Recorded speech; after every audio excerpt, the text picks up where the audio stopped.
नमस्कार, विवेक बुवा गोखले या यूट्यूब चॅनलला सबस्क्राइब करा आणि या चॅनलवरील नवीन व्हिडिओची माहिती प्रथम मिळवण्यासाठी बेल आयकॉनवर क्लिक करा.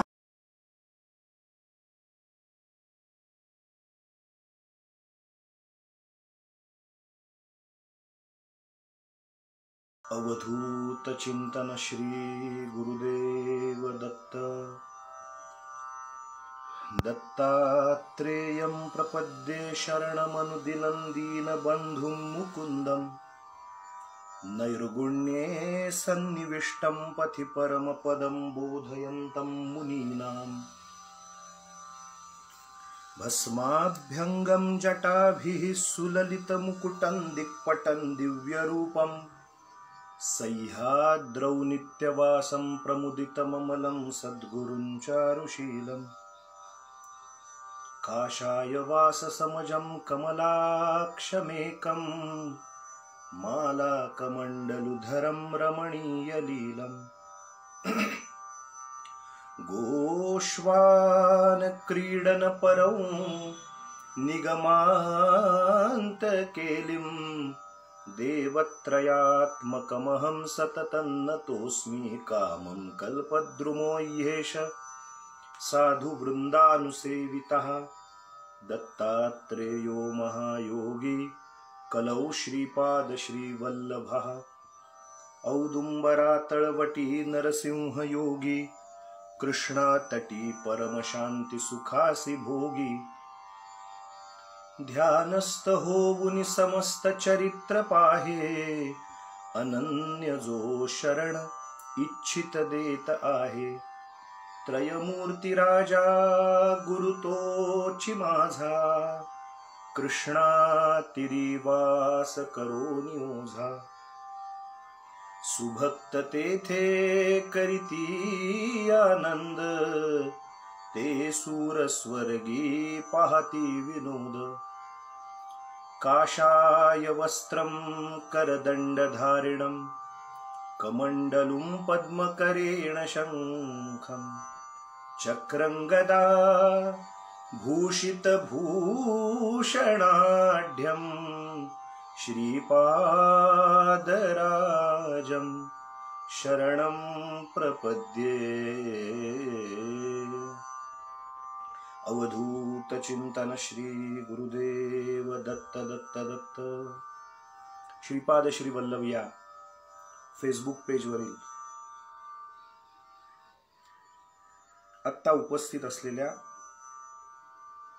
सगळ्या दत्त भक्तांना, गुरु भक्तांना, भगवत भक्तांना, ईश्वर भक्तांना माझा नमस्कार.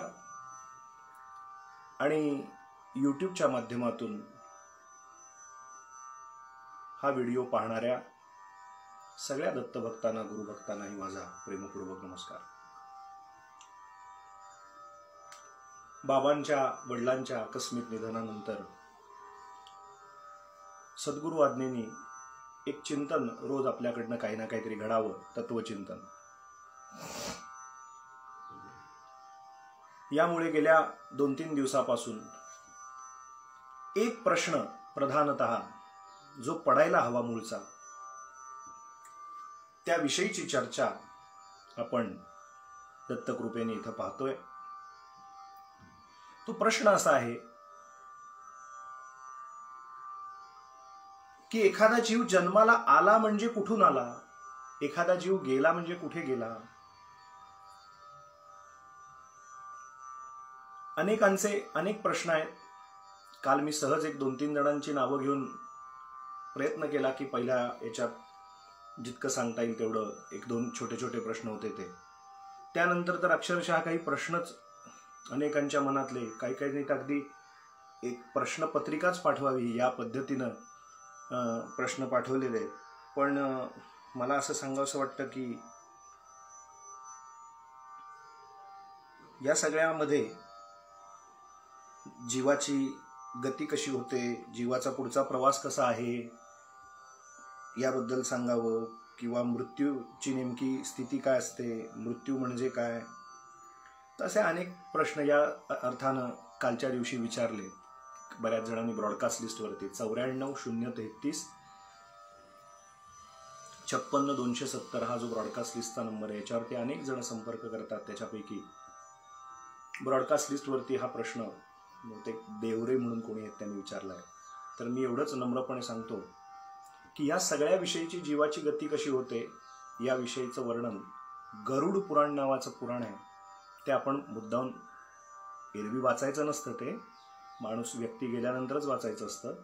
पण अर्थ असलेलं म्हणजे काय आहे त्याच्यात, गरुड पुराणाचे मंत्र नका वाचू, परंतु गरुड पुराणामध्ये काय लिहिलेलं आहे या संदर्भाने आपण कुठं राहता मला कल्पना नाही, पुण्यात असाल आणखी मुंबईत असाल तर त्याच्या अर्थाचं जर पुस्तक आपल्याला मिळालं तर आपण अवश्य वाचा. म्हणजे मग आपल्याला त्या जीवात्म्याला शरीर सोडल्यानंतर किती मोठा प्रवास करत जायचं असतं. म्हणजे आजच्या दिवशी आजपासून जेव्हा 9वा दिवस सुरू झाला दिवस कार्यापैकी, एकाच वेळे सगळं करायची, आता आहे कोरोनासारखं संकट आहे म्हणून, पण बहुतांशी लोकांची अशी जरा गडबड असते की त्यातल्या त्यात लवकर फार असं स्वतंत्र काही नको. 10व्या दिवशी 9वा 10वा एकत्र करा, 12वा 13वा एकत्र करा, 11वा 12वा एकत्र करा, अशी एक साधारण धारणा होत जाते. एरवी जेव्हा काही कोरोनासारखं संकट नव्हतं तेव्हा सुद्धा क्वचित काही लोक अशी म्हणणाऱ्यातली होती. 50-60% लोक असंच म्हणतात की सगळं व्यवस्थित होऊ द्या म्हणून, दिवस कार्य ज्याला म्हणतात ते तसंच होऊ द्या म्हणून. परंतु बहुतांशी लोकांची अशी जरा आता आवराआवरीची भूमिका असते. कोण वेळ घालवणार या सगळ्या प्रक्रियेमध्ये. परंतु ही एक प्रक्रिया आहे, खूप मोठी प्रोसेस आहे. आज जेव्हा आम्ही जाऊन आलो, आपलं शास्त्र माझ्या आर्य सनातन वैदिक हिंदू धर्माविषयी अभिमान धरावा तेवढा कमीच आहे. म्हणजे आज कोरोनासारखी महामारी, आज कोरोनासारखं संकट आलं मंडळी, परंतु असा एकही विधी नाही किंवा अशी एकही काय म्हणूया ज्याला घटना नाही किंवा कृती नाही की ज्या कृतीला पर्याय आपल्या शास्त्राने दिलेला आहे, दिला नाही असं नाही. मला काय म्हणायचं आपल्या लक्षात आलं असेल की 5000 वर्षापूर्वी, आपण रामायण महाभारत म्हणतो 5000 वर्षापूर्वी, म्हणजे सनातन वैदिक धर्म तर चालतच आलेला आहे. ऋषीमुनींनी सिद्ध केलेल्या अनुभवजन्य ज्ञानातनं तो आर्य सनातन वैदिक हिंदू धर्म आहे.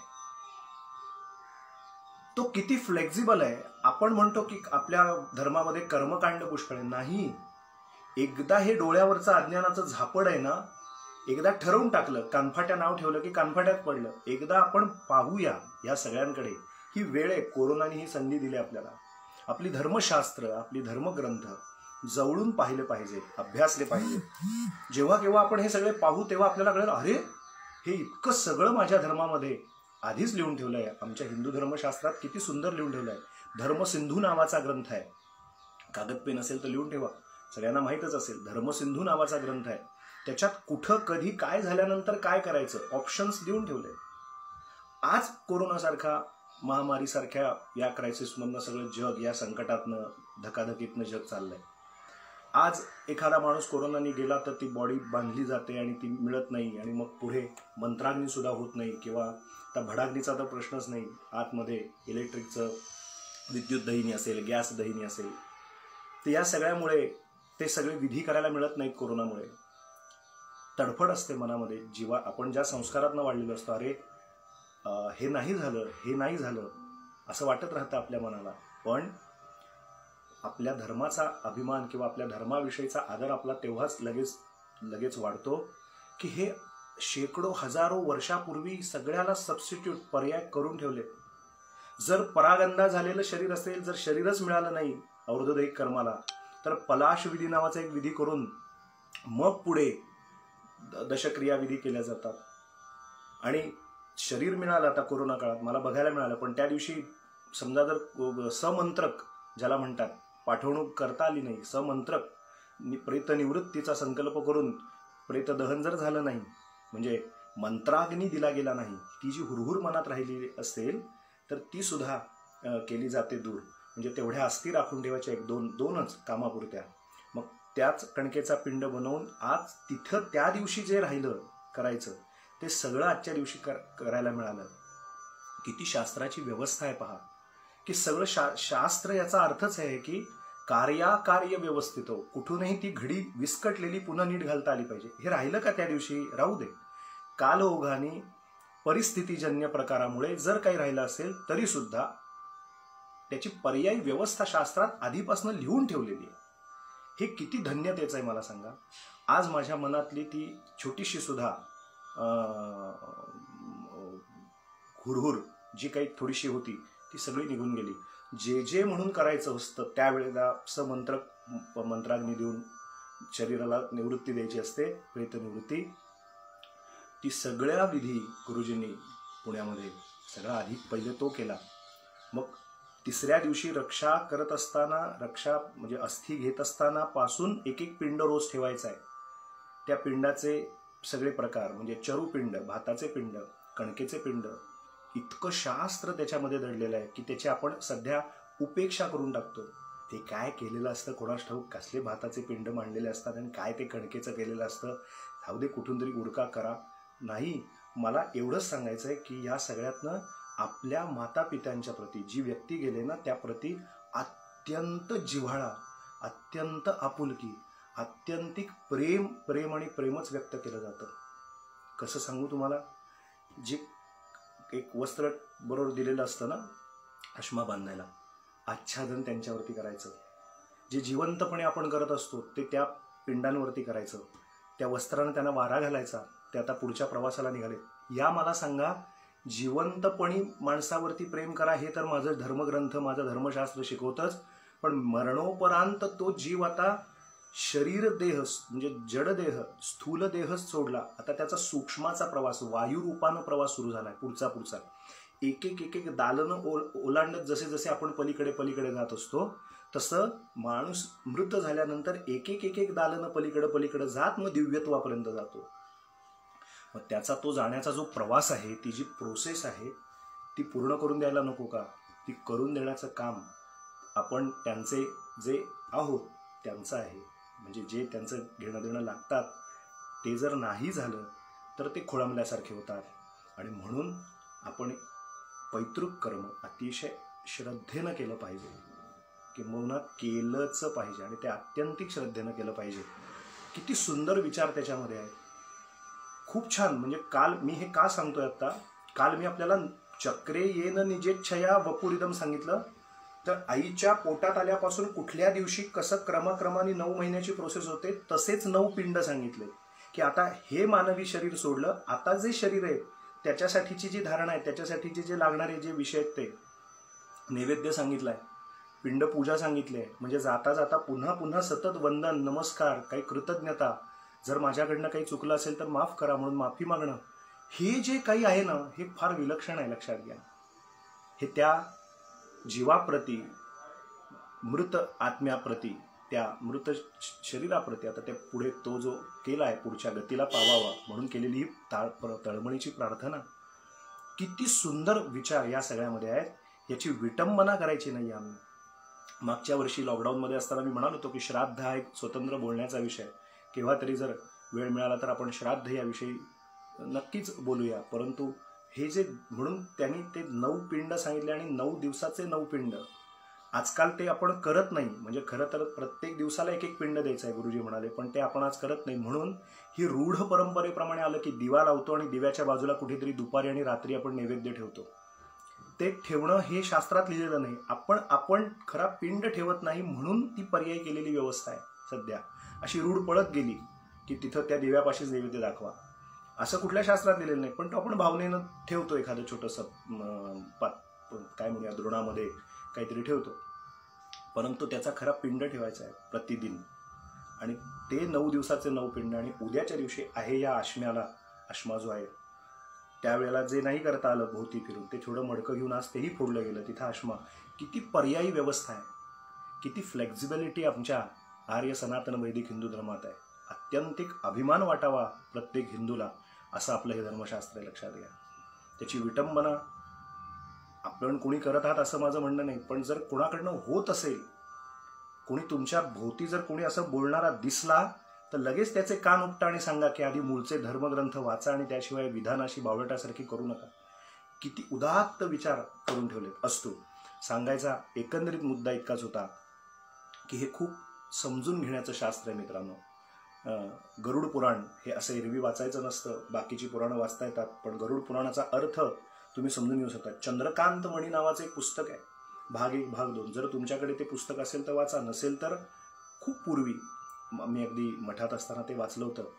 त्यामध्ये सुद्धा मरणोपरांत जीवाची गती कशी असते, आपण म्हणूनच ते लिहिताना लिहितो रिप, RIP, रिप, हे आपल्याकडे नाही. आपण सद्गती लाभो असं नेहमी म्हणत असतो बघा.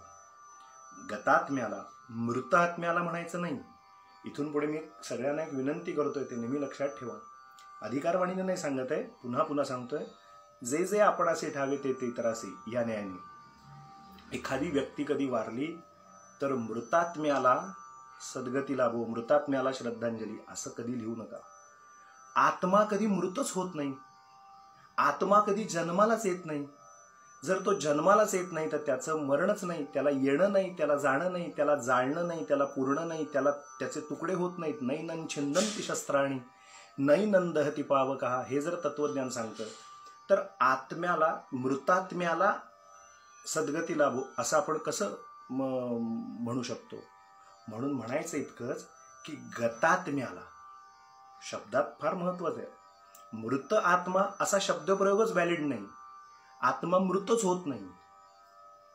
म्हणून मग म्हणावं ते असं म्हणावं की गतात्म्याला, गत आत्म्याला, जो गत झाला, जो या शरीरांतर्गत होता, जो शरीरांतर्गत असलेला गेला, तो जो शरीरांतर्गत असलेला गेला, तो गत झालेला जो आत्मा आहे, त्या गतात्म्याला उत्तम अशी सद्गती लाभो असं म्हणूया. गतात्म्याला श्रद्धांजली, गतात्म्याला भावांजली असं काही तर म्हणूया.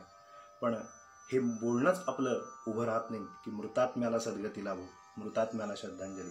जर असं काही लिहिलं जात असेल तर आपण नक्की, जर आपल्याला हे पटलं तर सुधारणा नक्की करा. पण मृतात्मा असं कधीच म्हणू नका, गतात्मा नक्की म्हणा. कारण तो एक देह सोडून पुढच्या आता गतीला लागला, तर ती जी गती मिळणं आहे, त्याची जी व्यवस्था आहे, ती म्हणजे हे सगळे दिवस कार्य. म्हणून ते 9 दिवस 9 गोष्टी आणि 10व्या दिवशीची क्रिया म्हणून दशक क्रिया विधी असं त्याचं नाव आहे. प्रत्येक दिवशी एक एक क्रिया करायची आहे आणि 9व्या दिवसापासून 13व्या दिवसापर्यंत एक एक क्रिया. पण 9 ते 10, 1 ते 10 प्रत्येक दिवसाला अंगठ्याकडून पाणी देत देत देत 9 पिंडांवर 9 दिवस, 9 दिवसाचं 9 एक एक पिंड देऊन पाणी द्यायचं आहे, चरुपिंड, भाताचे पिंड. म्हणून ती जी क्रिया करायची ते 9 दिवसाचे 9 दिवस आणि मग 10व्या दिवशी 10वा अश्म्यावरती तिलांजली इत्यादी. म्हणून त्याला 10 दिवस जी क्रिया केली जाते त्याला दशक क्रिया विधी असं म्हणतात. उगाच त्याला केवळ नाव द्यायचं म्हणून दिलेलं नाहीये. सांगायचं तात्पर्य अर्थ असा की आपल्या हिंदू धर्माचं केवढं मोठं थोरपण आहे की जिवंतपणी असलेल्या माणसाची काळजी तर घ्याच म्हणतं ते, पण मृत झाल्यानंतर त्या गतात्म्याला उत्तम सद्गती लाभावी म्हणूनची व्यवस्था.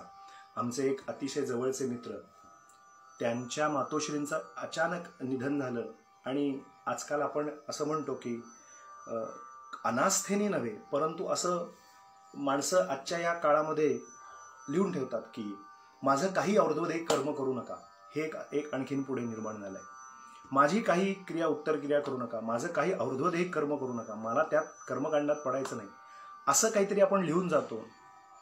मग त्याऐवजी त्या तमक्याला, अमक्या अनाथ आश्रमाला एवढे पैसे द्या, त्या तमक्या ठिकाणी ते गोरगरीब आहेत त्यांच्या ठिकाणी 51,000 रुपये द्या, 21,000 रुपये द्या, असं काहीतरी लिहून ठेवलेलं असतं. काहींनी आपलं विल म्हणजे इच्छा अशी लिहून ठेवलेली असते. आणि आहे ह्या जिवंतपणे लिहिलेल्या इच्छेला प्रमाण मानून आपण पण ते मान्य करतो की नाही, अरे त्यांचीच इच्छा होती स्वतःची की माझं काही करू नका किंवा अमकं काही करू नका. तर माझ्या ओळखीपैकी एक जण, त्यांच्या मातोश्रींचा अकाली अकस्मात एकदम धक्कादायक निधन झालं आणि माझ्या कानावरती ती बातमी पोचली. कारण अनास्थेनी नव्हे, त्यांच्या ठिकाणी अनास्था होती आणि त्यांना लबाडी करायची होती की हे विधी करायचेच नाहीयेत मला, असाही भाव नव्हे, परंतु आईचीच इच्छा अशी दिसते तर मग कशाला करायचं असं म्हणून तो विषय. 3ऱ्या दिवशीची रक्षा गोळा केल्यानंतर ते पुढे कुठलाही दिवस कार्य करणार नव्हते, एखाद्या संस्थेला काही पैसे देणार इत्यादी डोक्यात विचार चिंतन चालू होतं.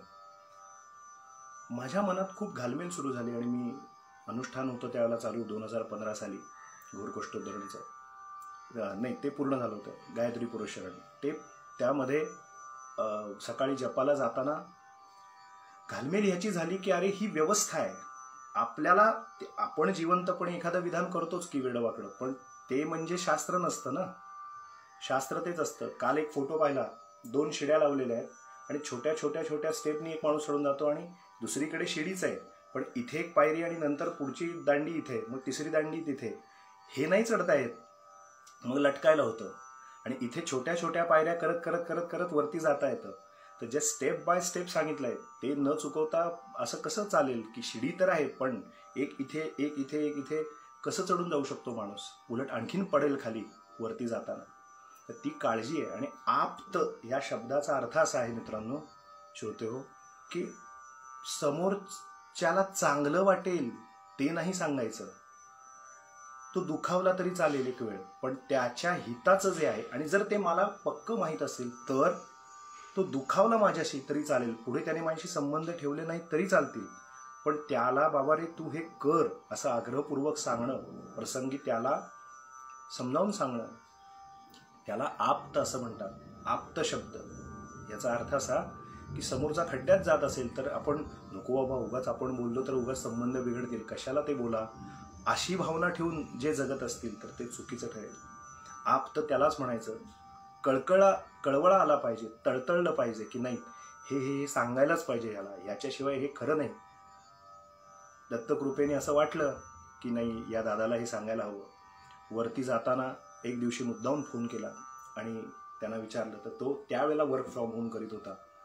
एकच प्रश्न विचारला की आजच्या काळातला, की इथून महिन्यातनं एकदा केव्हा तरी दिल्लीला जाणं होतं, प्रोसेस काय आहे, कंपनी तिकीट पाठवते म्हणाला.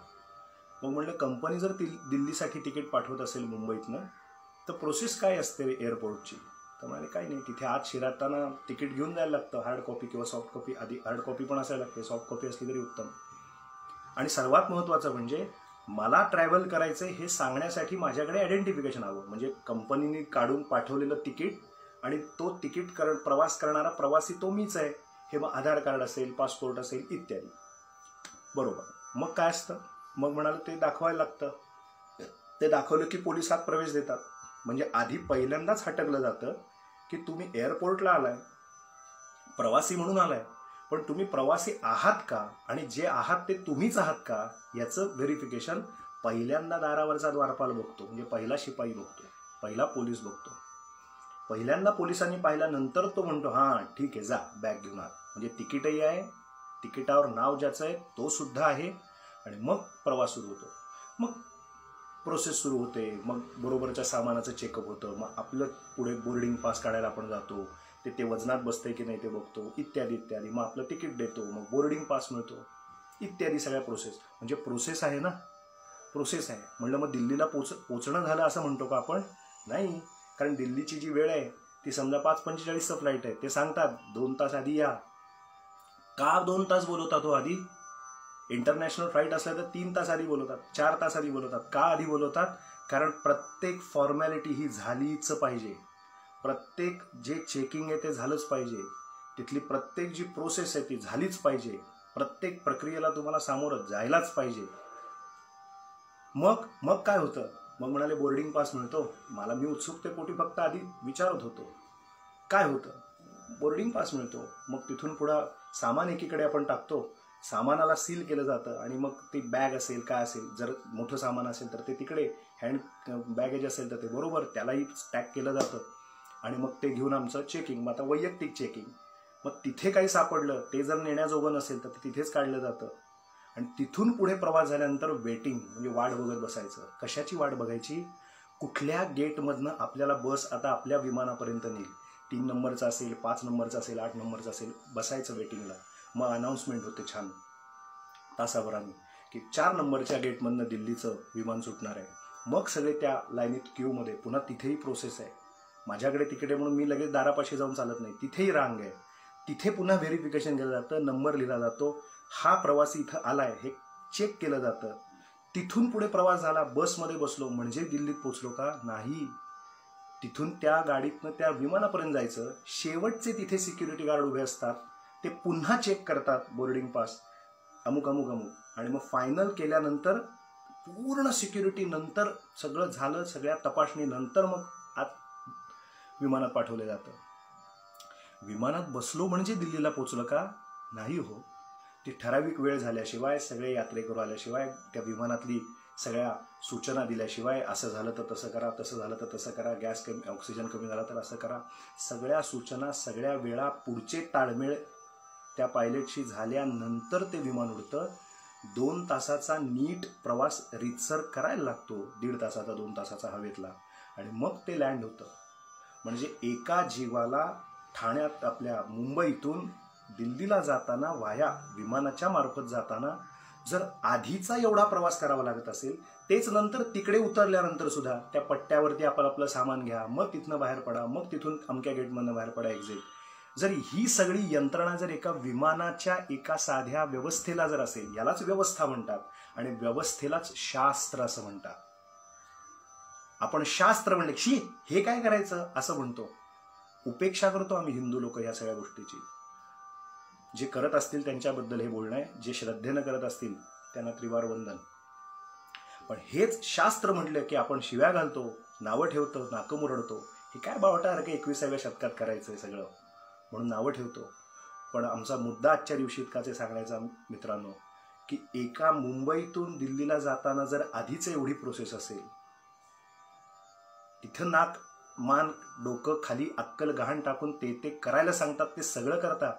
चुकून एखाद्याने अनाउन्समेंट केली, अहो ते अमुक किलो जरा जास्ती आहे तुमच्या ह्याच्यामध्ये, काढा ते सामान, ऐकता का नाही त्यांचं? का तिथं चालवता तुमच्या स्वतःची काही अक्कल? नाही चालू देत. एअरपोर्टच्या तिथल्या यंत्रणेला सपोर्टच करावा लागतो तुम्हाला. नाही हो, ते चमचा आणि ते चाकू आणि ते माझ्या फार जवळचा आहे. जवळचा तो म्हणतो प्रवास नाही करता येणार, उतरा खाली. मुक्काट्यानं काढून ठेवायला लागतो, 1000-1500चा जरी चुकून असेल तर. तिथे सुट्टी नाही, तिथे सोडत नाही. मग जर हे एका छोट्या प्रवासासाठी इतकं सगळं असेल तर मला सांगा, जीवात्मा आयुष्यभर जगल्यानंतर जगायला येण्यापूर्वीची एक प्रोसेस आहे. जिवंतपणे जगतो ते जगणं ही एक कला आहे, आणि जगल्यानंतर जेव्हा तो मरतो तेव्हा मेल्यानंतर त्याला स्थूल शरीरानंतर सूक्ष्मदेह, कारणदेह, एक एक तो पायऱ्या करत करत पुढं जेव्हा जातो, तेव्हा तो जावा म्हणून त्यांच्यामुळे आपल्याला शरीर मिळालं. त्यांचे जे कोण पुढचे असतील त्यांनी ती त्यांची व्यवस्था लावणं हे काम आहे. ती जर लावली नाही तर ते अर्धवट स्थितीला जातात. म्हणून आपल्या आर्य सनातन वैदिक हिंदू धर्मावरती शब्द उच्चारताना 10 वेळा नव्हे 100 वेळा विचार करावा. बरं, आपलं शास्त्र कसं आहे माहिती आहे का? त्याचा आग्रह नाही करत असंच केलं पाहिजे. ते म्हणतं असं करावं. करायचं की नाही करायचं तुमच्या हातात आहे. केलंस तर भलं होईल, केलं नाहीस तर मात्र ते लटकतील, ते अर्धवट स्थितीला जातील. मी हे उदाहरण जेव्हा आमच्या त्या मित्रवर्याला सांगितलं, दत्तभक्त मित्राला सांगितलं, त्याला ते पटलं, आणि दत्त महाराजांच्या कृपेनं त्यानं पुढचं सगळे दिवस कार्य सुद्धा ते केले. मला सांगा, आपण आपल्या इच्छा व्यक्त करतो. मग मी त्याचं पुढचं सोल्युशन सांगितलं होतं त्यावेळेला, की एखाद्या संस्थेला, एखाद्या अनाथ आश्रमाला, एखाद्या पांगळ्या आंधळ्या अशा संस्थेला आणि यांच्यासाठी काम करणाऱ्या संस्थेला पैसे देऊ नका असा त्यातला मुद्दा नाही आहे. हे करावं हा त्याचा पर्याय नाही आहे. या क्रियांचा पर्याय तो नाही ठरू शकत, इतकंच बोलण्याचा मतितार्थ. हेही श्रद्धेने केलंच पाहिजे, आणि पर्यायानं तुम्हाला आणखीन 10,000, 21,000, 50,000, 1,00,000 रुपये द्यायचे असतील तर अवश्यच द्या. पण या क्रियांचा सबस्टिट्यूट, पर्याय म्हणून ते व्यवहार नाही होणार, कदापि होणार नाहीत. याची दखल सश्रद्ध लोकांनी तरी घ्यावी. पटलं तर आचरणात आणावं म्हणून सांगण्याचा मुद्दा. तर ते देवरे म्हणून कोण आहेत त्यांनी विचारलं की कसं असतं काय असतं म्हणून थोडक्यात फक्त सांगितलं. खूप डिटेल जाणून घ्यायचं असेल तर तुम्ही या संदर्भानं अनेक धर्मग्रंथ आहेत, धर्मसिंधू आहे, वेगवेगळे धर्मग्रंथ आहेत. ते आता लॉकडाऊनचा काळ आहे, वाचा. त्याच्यामध्ये आपल्या सगळ्यांना निश्चितपणानं याच्यामधलं ज्ञान होईल. आणखीन एक समिधा मानकामे म्हणून आहेत, त्यांनी विचारलं की साक्षीभाव कसा ठेवावा या सगळ्या घटनेमध्ये. कालच्या याच्यात लिहिलेलं होतं. तर त्याच्यात साक्षीभाव कसा असावा तर एकदम सोपं उदाहरण सांगतो. सोप्यात सोपं उदाहरण सांगतो. साक्षी भाव याचा अर्थ काय? नेहमी आपण हे शब्द ऐकतो, साक्षी भाव, साक्षी भाव, साक्षी भाव. साक्षी भावनेनं बघावं म्हणजे काय?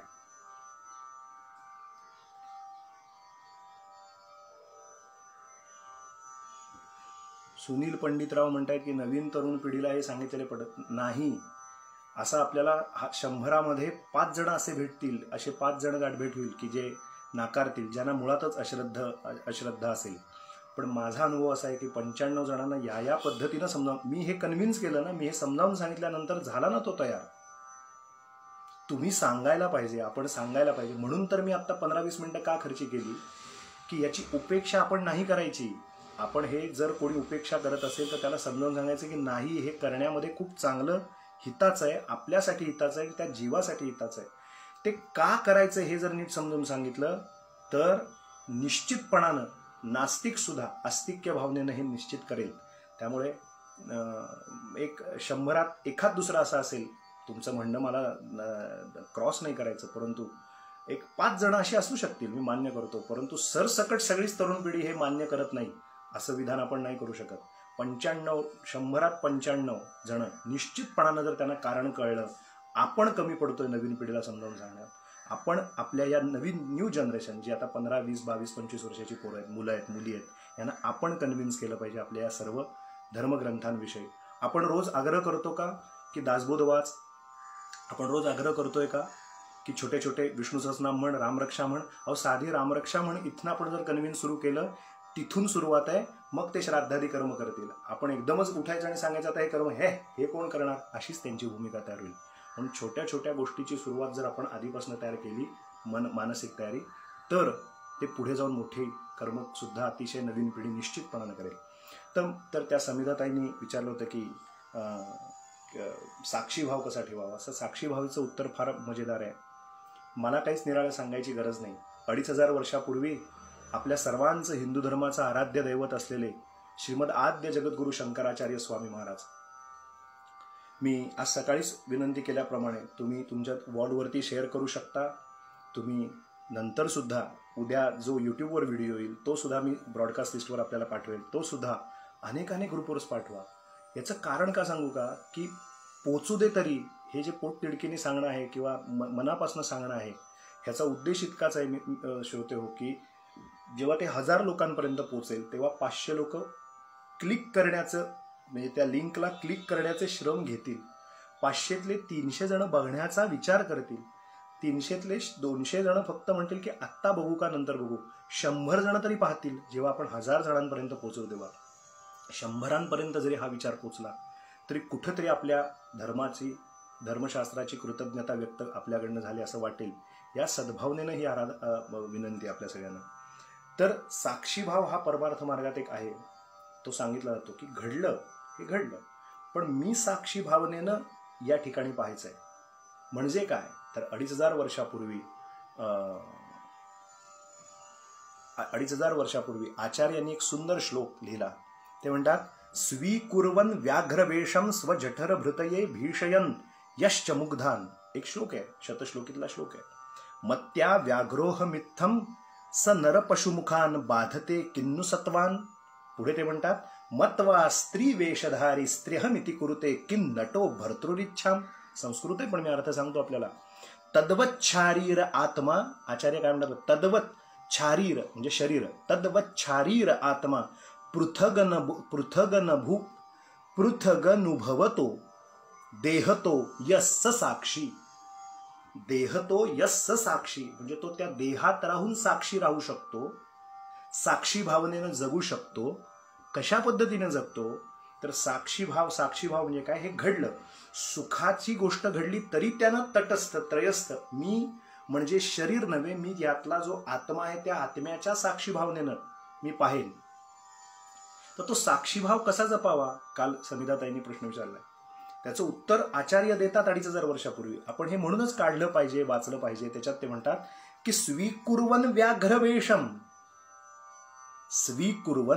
व्याघ्रवेशम स्वजठर भृतये. आपलं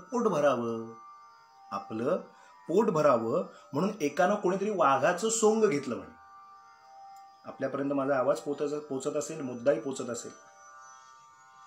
स्वीकुर्वन व्याघ्रवेशम, कशासाठी व्याघ्रवेश केला? स्वजठर भृतये, आपलं जठरपूर्ती व्हावी म्हणून केलं. मग काय केलं? तो बहुरूपी झाला आणि अडाणी जी खेड्यापाड्यातली लोक होती तिथे असं बहुरूपी म्हणून वाघाचं रूप केलं. वेगवेगळी रूप घेऊन येतात बघा, मारुती बनून येतात अमके, तसं वाघाचं रूप घेऊन एखादा लोकांच्या लोकवस्तीत पोचला आणि त्यानं भीती दाखवायला सुरुवात केली. तर तो झालं काय, बहुरूपी जो होता तो स्वतःला वाघ समजत होता आणि तो स्वतःला वाघ समजून इतरांना भीती दाखवत होता. पण लक्षात घ्या, महत्वाची गोष्ट अशी आहे की समोरची जी लहान पोरं आहेत, आचार्य म्हणतात 2500 वर्षापूर्वी, स्वीकुर्वन व्याघ्रवेशम स्वजठर भृतये, स्वतःच्या जठर पूर्तीसाठी त्यानं व्याघ्रवेश घेतला, कबूल आहे. भीषयन यश्च मुग्धान, जे मुग्ध झाले, जे लहान आहेत, ज्यांना अज्ञान आहे की अरे हा वाघ नाही, हा माणूस आहे, हा वाघ नाही, ते त्याच्या त्या बाहेरच्या बाह्यवेशानी, व्याघ्रवेशानी घाबरले. यश्च मुग्धान, जे मुग्ध झाले ते घाबरले. भीषयन, भीषयन म्हणजे घाबरले. भीषयन यश्च मुग्धान. पण मत्या व्याघ्रोहमित्थम, पण हा वाघ नव्हे, याने समोरचा कुत्रा, शेळी, जनावर, म्हैस, अन्य कोणीही घाबरलं नाही. कारण त्यांना माहिती आहे हा वाघ नव्हेच, जनावरांना जनावरांची भाषा कळते, हा समोरचा माणूस रूपात 2 पायावर चालत आलेला हा आहे, हा वाघ असूच शकत नाही, म्हणून बाकीचे नाही घाबरले. मत्या व्याघ्रोहमित्थम स नरपशुमुखान बाधते किन्नु सत्वान, म्हणजे ते बाकीचे घाबरले नाहीत, हे जितकं सत्य तितकं तो वाघ म्हणून आलेला, तो त्या लोकांना बहुरूपी असल्यामुळे त्याचं काम होतं 2 पैसे कमवताना. त्यांनी लहान पोरांना, मुग्ध असलेल्यांना भीषयन घाबरवलं. पण तो, त्याला माहिती आहे ना तो जो आलाय काय, हे बघा तत्वचर्चा किती महत्वाची आहे. आचार्य म्हणतात की तो जो व्याघ्र रूप घेऊन आलाय त्याला माहिती आहे ना की मी वाघ नाहीये मूळचा. मग मी वाघ नाहीये हे त्याला माहिती आहे, मग तो त्या शेळीला जाऊन खाईल का, किंवा त्या कोंबडीला जाऊन खाईल का? तिथं दारात कुत्रं बांधले, त्याला जाऊन, आहे मूळचा माणूस पण व्याघ्रवेश घेतलाय, तर तो जाऊन खाईल का? नरपशुमुखान बाधते किन्नु सत्वान, तो जाऊन हल्ला करेल का? व्याघ्र जसा एखादा खरा वाघ असेल तो जाऊन जसा हल्ला करेल, तसा वाघाचं रूप घेतलेला जाऊन समोरच्या शेळी, बकरा किंवा आणखीन जनावरांना बाधा करेल का? त्याचं उत्तर जर आपण शोधलं तर नाही असं येतं. कारण त्याला आतून माहितीये की मी मूळचा वाघ नव्हे, मी वाघाचं रूप धारण केलंय. आचार्य 2500 वर्षापूर्वी लिहितात. पुढे तर फार सुंदर लिहिलंय, मत्वा, महाराजांनी आम्हाला शंकराचार्य स्वामींनी शिकवलं, मत्वा स्त्री वेशधारी स्त्रियहमिति कुरुते किं नटो भर्तृरिच्छाम. एखाद्यानं स्त्री पार्टी केली, म्हणजे मूळचा पुरुष आहे पण अगदी सुंदर असं स्त्रीचं रूप धारण केलं आणि त्यानं खूप छान पद्धतीनं नटला, सजला आणि त्यानं स्त्री पार्ट केला. म्हणजे अगदी आता तुम्ही चला हवा येऊ द्या बघता, त्याच्यात तर सगळ्या पुरुषांना आता स्त्रियाच बनवलं जातं, कारण आता विनोद करण्यासारखी आता दुसरी जागा शिल्लक राहिली नाही. हाच एक मोठा विनोद आहे की सगळ्या पुरुषांना स्त्रियाच बनवून विनोद केला जाता. सांगायचा मुद्दा असा की असंही दर्शन घेऊ नये असं सांगितलंय खरं तर शास्त्राने, पण इथे आचार्य 2500 वर्षापूर्वी लिहितात, मत्वा स्त्री वेशधारी स्त्रियहमिति कुरुते किं नटो भर्तृरिच्छाम. तो भर्तृरिच्छाम हा जो शब्दप्रयोग आचार्यांनी केलाय ना मित्रांनो, तो फार महत्वाचा आहे. 3 तास बाईचं रूप घेऊन ज्या पुरुषानं स्त्री वेश धारण करून सभा गाजवली, ते नाटक गाजवलं किंवा काय जे असेल तो विषय त्या ठिकाणी साजरा केला, तो त्या विंगेतनं बाहेर पडल्यानंतर आता माझ्यासाठी एखादा पुरुष शोधा, म्हणजे मला लग्न करायचंय आणि माझ्यासाठी एखादा नवरदेव शोधा, असं म्हणू शकतो का? लग्नाची कामना करायची, मी तर आता स्त्री वेश धारण केलाय, म्हणजे माझ्यासाठी आता कोणीतरी नवरदेव शोधा, मुलगा शोधा, असं म्हणू शकतो का? अशा पद्धतीचं आचार्य प्रश्न विचारतात. त्याचं उत्तर सोपं आहे की जसा स्त्री पार्ट केला म्हणून तो लग्न करत नाही, कारण त्याला माहितीये की मी या 2 तासापुरता स्त्री झालोय, मी मूळचा स्त्री नव्हे. जसं तो लग्नाची कामना करीत नाही, जसं तो व्याघ्र असलेला इतर जीवांना बाधत नाही, तसंच नव्हे, अगदी तसंच आचार्यांचे शब्द मुद्दाम सांगतोय. तद्वत शारीर आत्मा, तद्वत त्याचप्रमाणे शरीराच्या ठिकाणी असलेला आत्मा पृथक पृथक अनुभवतो, पृथक अनुभवतो, पृथक अनुभवतो. काय करतो तो? पृथक म्हणजे आपल्याला वेगळं करतो. मी हे नव्हेच, शरीर म्हणजे मी नव्हेच. जसं मी बाई आहे आत्ता 2 तासापुरती, पण मी बाई मूळची नव्हे, तर मी कसं लग्न करू? लग्नाची कामना कशी करू? त्याच्यानंतर व्याघ्रवेश घेतलेल्याचं उदाहरण 2 दृष्टांत दिले आणि मग तद्वत् शारीर आत्मा पृथग अनुभवतो देहतो यस्स साक्षी. हे ते संविधातही त्याचं उत्तर आहे की प्रत्येक गोष्ट आघाताची आपण विचारलेल्या प्रश्नाप्रमाणे इतकंच त्याचं उत्तर आहे की आपण समोर आलेल्या कुठल्याही आपत्तीकडे बघताना हे माझं लॉस, माझं काय म्हणूया, माझं मी गमावलंय हे खरं आहे, पण हे कोणी गमावलं? तर हे कोणी गमावलं तर हे मी नाही गमावलं. हे जे शरीर धारण केलंय याचा आणि त्या शरीराचा काय संबंध आहे? त्याने गमावलंय. मी तर तद्वत् शारीर आत्मा पृथक अनुभवतो. पृथक करावं, आपल्याला वेगळं करावं, तिथून आपण वेगळं व्हावं आणि वेगळ्या उंचीवर जाऊन आपण त्या घटनेकडे पाहावं. कसं आहे, आपण 10 फुटावरनं पाहिलं तर तिथून तिथेच दिसतं. थोडी उंची आपली वाढवली आणि आपण 15व्या-20व्या फुटावर गेलो आणि तिथून पाहिलं की त्याच्यापेक्षा जास्ती दिसतं. जेव्हा मी दुबईला गेलो होतो त्याला पाहिलं की खालच्या पहिल्या बिल्डिंग्समध्ये पाहिलं की तेवढंच दिसतं. थोडं वरती गेलं की त्या बुर्ज खलिफापाशी गेल्यानंतर मग आणखीन वरती गेलं की सर्वात टॉपला लिफ्टनी गेल्यानंतर ती सगळी दुबई आणि सगळं ते झगमगाट आणि सगळं दिसतं. तुम्ही जेवढ्या उंचीवरनं जाता तेवढं तुम्हाला जास्ती ज्युरिडिक्शनचं, जास्ती आकारमानाचं दिसायला लागतं ना. हे जसं आहे व्यवहारात, तसं उंचीवरनं एका गेल्यानंतर पाहिल्यानंतर कळतं. तद्वत् शारीर आत्मा पृथक अनुभवतो. पृथक केल्यानंतर, विशिष्ट उंचीवर गेल्यानंतर हे सुख मला झालंय, त्यांनी त्याचं काही फार मोठं भांडवल करायची गरज नाही. सुखाची सुद्धा आणि दुःखाची सुद्धा अजिबात भांडवल करायची गरज नाही. दुःख कुरवाळत बसायचं नाही, सुखानं हुरळून जायचं नाही. पुन्हा वाक्य सांगतो, सुखानं हुरळून जायचं नाही आणि दुःख कुरवाळत बसायचं नाही. आपण आहे त्या छोट्या मोठ्या दुःखाला खूप कुरवाळत बसतो आणि कुरवाळणं सुरू झालं की मग माझंच दुःख जगापेक्षा काहीतरी खूप मोठं आहे.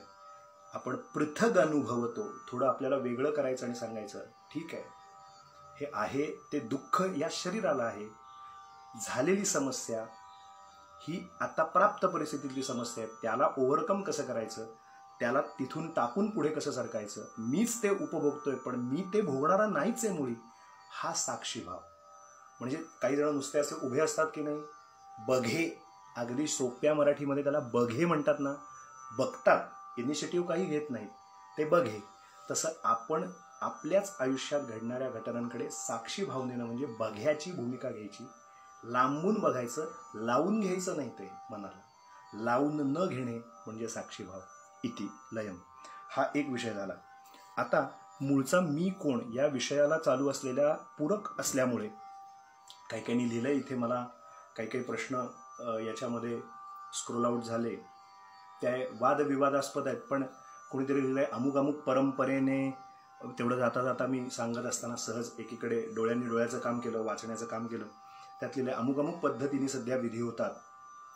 तर मी ते स्पेसिफिक नाव नाही घेणार, ऑनलाईन बोलतोय, परंतु असे विधी करण्यात काय अर्थ आहे?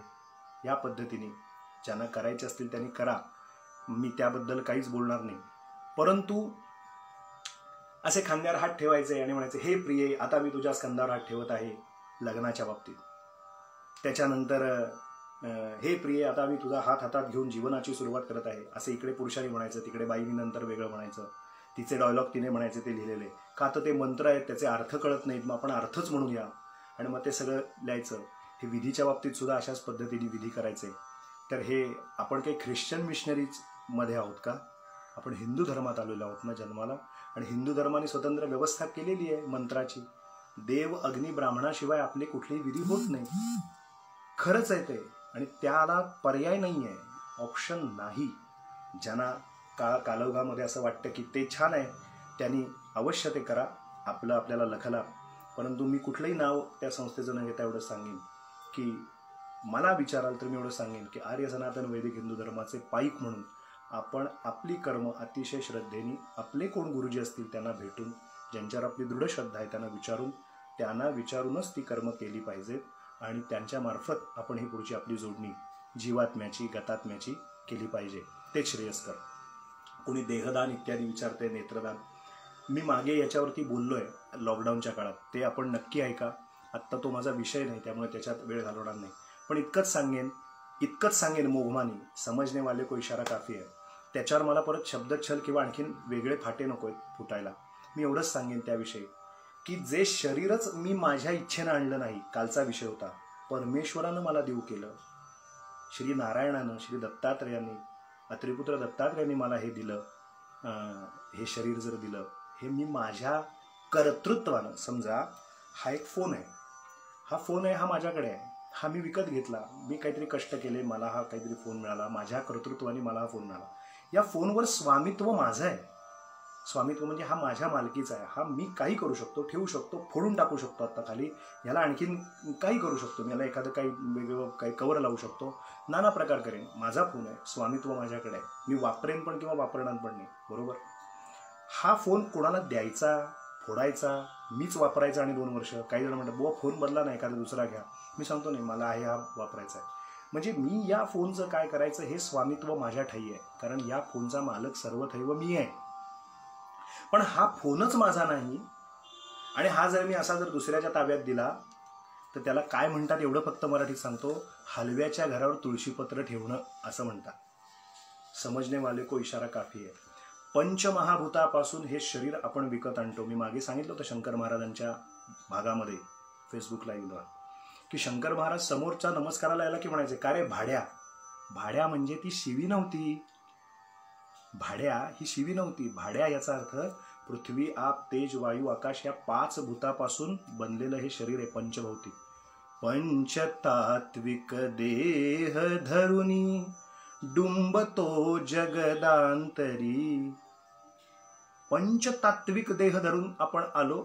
मग ते पंचतात्विक देह तिथल्या तिथं विलीन करणं आणि जाताना जसे आले. आज मला गुरुजींनी एक सांगितलं की का फाटके कपडे अंगावर घालायचे नाहीत. का फाटके कपडे घालायचे नाही त्याचं कारण असं, कारण शरीरात आपण जसे येताना आलो जन्माला तेव्हा उघडे येतो, येसी उघडा, पांघरशी जरी असला कपडा, येसी उघडा, जासी उघडा. जाताना एकीकडे वरतून पांढरे कपडे घालत जायचे आणि शरीरावरचे जे कपडे असतात ते नग्न निवृत्तीसाठी 3रा पिंड आहे कणकेचा 8 पिंडापैकी. श्रोते, ती जी नग्नता झाली त्याच्यासाठी आच्छादनासाठी 3रा एक पिंड आहे. हे समजून कधी घेणार आम्ही, याविषयी कधी जाणून घेणार. ती मी विचारलं त्यांना, म्हणलं हे नग्नता म्हणजे कुठली. ते म्हणाले, अहो कपडे काढायचे असतात आणि वरतून आपण कपडे प्रेतावरती ते घालतो आणि नंतर आतले पांघरलेले कपडे काढून घेतो. मग ते काढून घेतो, ती नग्न निवृत्ती लोकांपुढे करता येत नाही. ती नग्नतेची निवृत्ती होण्यासाठी आणखीन एक व्यवस्था आहे. पुढच्या प्रवासासाठी जाण्यासाठी पाथेय म्हणून एक व्यवस्था आहे. आज 9व्या दिवशीच्या कर्मामध्ये जे विधी पिंड ठेवलेले असतात त्याच्यामध्ये मला कल्पना आहे मूळ विषयापासून वेगळं होत आहे, परंतु हे सांगणं का किती गरजेचं आहे मला सांगा. मध्यभागी जो आहे तो 3ऱ्या दिवसापासूनचा पिंड आहे. त्यांनी सांगितलं संपूर्ण स्मशानाचा आणि संपूर्ण या मृत्यूचा काळदेवतेचा जो आहे तो एकादश रुद्र म्हणून तो त्याचा अधिपती म्हणून त्याच्या नावाचा एक पिंड आहे. मी मुद्दामून विचारलं की हा पुढचा पिंड कोणाचा आहे, तर त्यांनी सांगितलेलं उत्तर फार महत्वाचं होतं.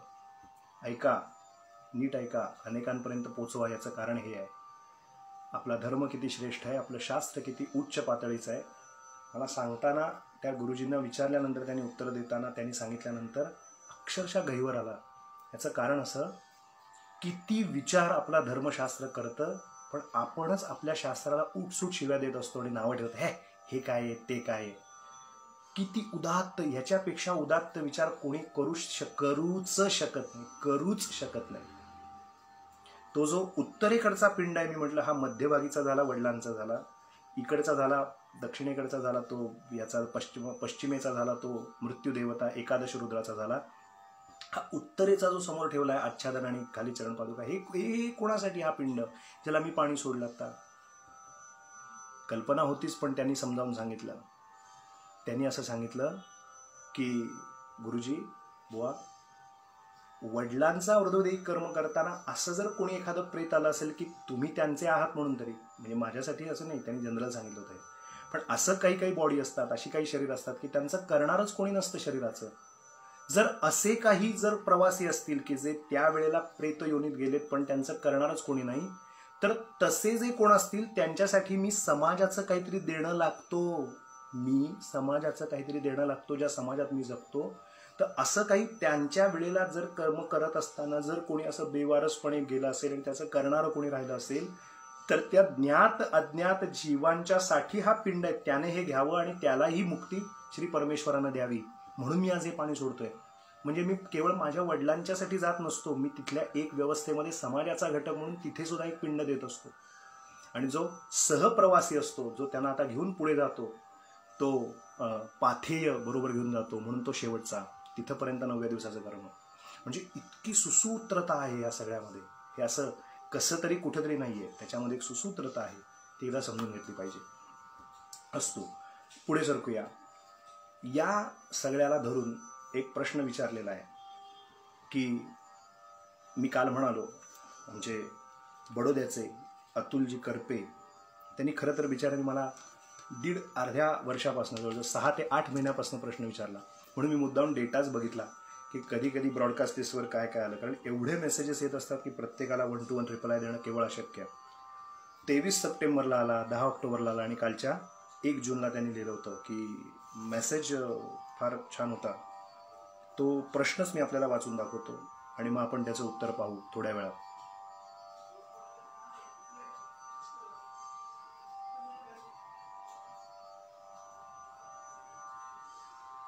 तो प्रश्न असा आहे,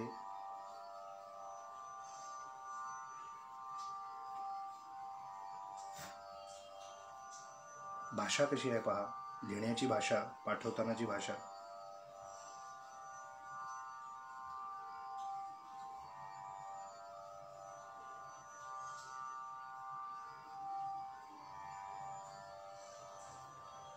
आत्ता मिळत नाही आहे चालू याच्यात, कुठल्या याच्यात ठेवले ते. पण त्याच्यात त्यांना असं म्हणायचं आहे की